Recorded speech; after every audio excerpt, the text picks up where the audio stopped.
कई दिनों के बिहार के बाद गौतम बुद्ध मगध की राजधानी राजगृह से प्रस्थान करने वाले थे।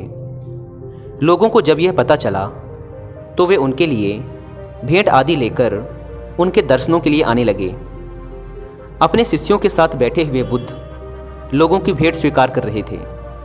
सम्राट बिंबिसार ने उन्हें भूमि, खाद्य, वस्त्र, वाहन आदि प्रदान किए। नगर सेठों ने भी धन, धान्य और स्वर्ण आभूषण उनके चरणों में अर्पित कर दिए। सभी के दान को स्वीकार करने के लिए बुद्ध अपना दायां हाथ उठाकर स्वीकृति इंगित कर देते थे। भीड़ में एक वृद्धा भी थी। वह बुद्ध से बोली, भगवान, मैं बहुत निर्धन हूँ। मेरे पास आपको देने के लिए कुछ भी नहीं है। आज मुझे पेड़ से एक आम गिरा हुआ मिल गया।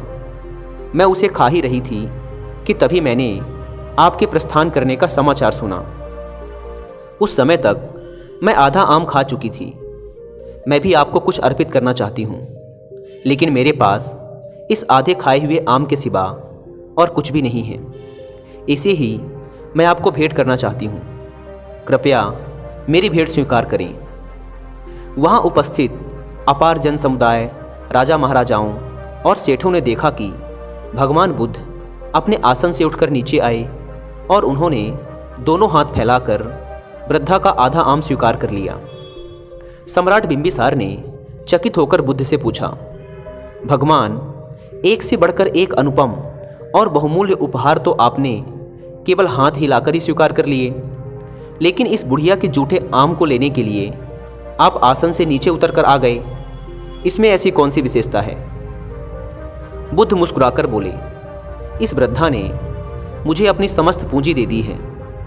आप लोगों ने मुझे जो कुछ भी दिया है वह तो आपकी संपत्ति का मात्र एक छोटा सा हिस्सा है, और इसके बदले में आपने दान करने का अहंकार भी अपने मन में रखा हुआ है।